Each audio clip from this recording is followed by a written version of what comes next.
We are in a time in comedy to where a lot of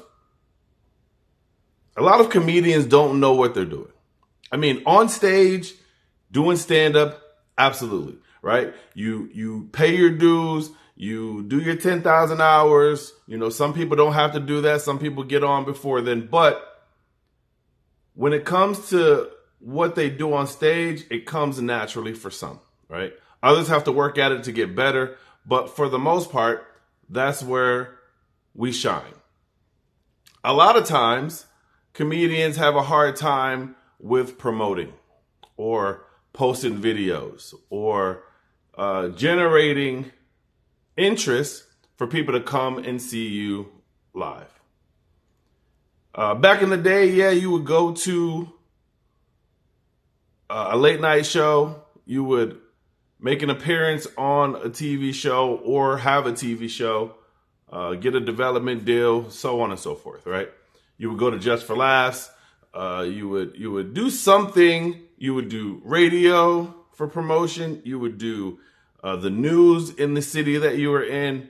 And that would help push the needle a little bit more in order to sell tickets to wherever you were going to be. That time is over. Does it work for some?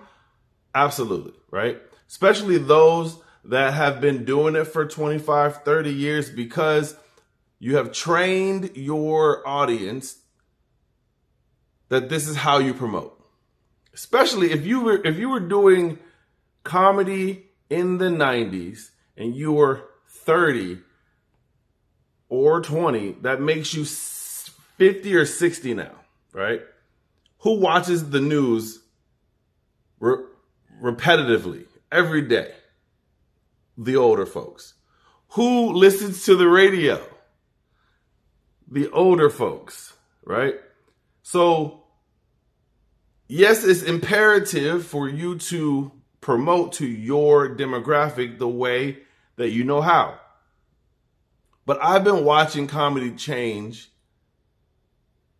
and I'm not the only person that notices. So it's not I'm some genius, right? It is literally going on podcasts.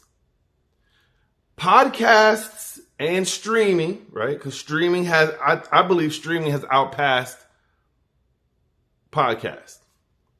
But because podcasts are ran by a lot of comedians, it would be imperative for you to go to these podcasts that already have a large fan base of comedy lovers to now transfer them into your fans. That's kind of what it is when you go on tour with somebody and you're a feature. No one is there to see you, but the object is to do extremely well and have some of those fans cross over to be your fans. So going on a podcast, and not just one, you need to go on a podcast tour. I've watched Nate Jackson since he did his special. He's gone on every podcast that I watch. And I've watched every one, even though they ask some of the same questions or I've heard some of the same stories. The fact is that I'm watching so I can be able to see what needs to happen when I get to that threshold.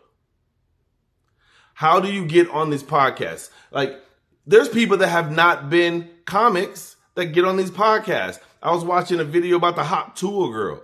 And when she got that viral moment online, she was on Whitney Cummings' podcast, and Shaq has a podcast, and just so on and so forth, will help push the needle. Ali Sadiq has been doing it for multiple years, and as that unfolded, the talent speaks for itself. But getting in front of the eyes, getting in front of the people who are going to be purchasing tickets is the name of the game.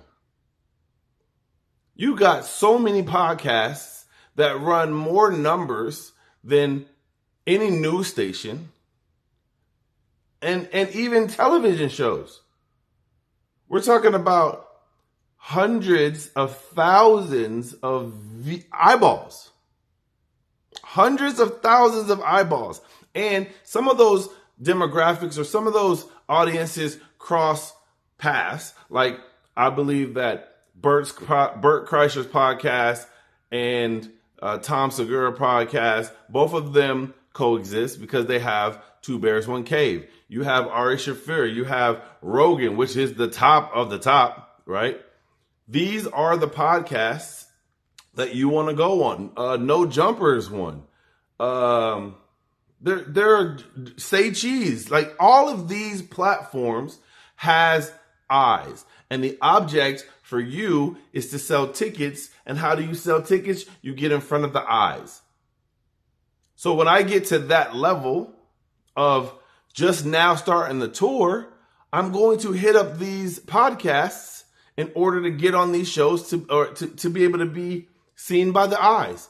It is not rocket science. Now, if you don't have a relationship with these people, then you find a way to organically have a relationship with these people and then make those moves as see fit. Like, I'm starting to realize, even here in Austin where I am, there's a group of comedians that are working with each other. They are doing the same ecosystem that they've been taught by Rogan and their ecosystem. And some of the comedians are now starting to travel on the road individually by themselves, and they're bringing other comics with them. This is the format, right? And as a black comic, I'm watching what the urban comedy scene is doing, and I find myself watching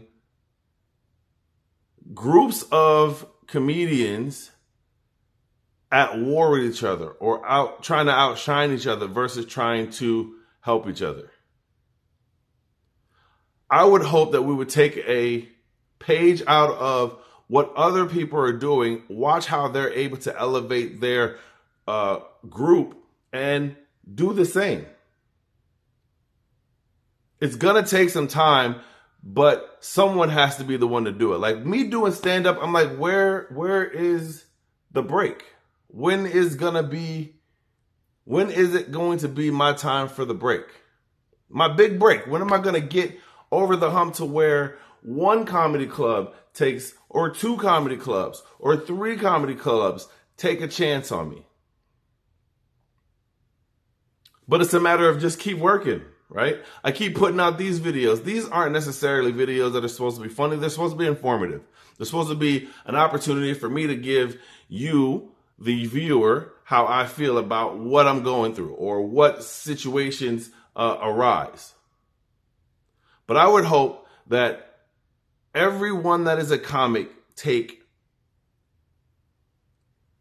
some time and look at what's going on along the horizon and follow suit. And maybe, just maybe, your career will move forward.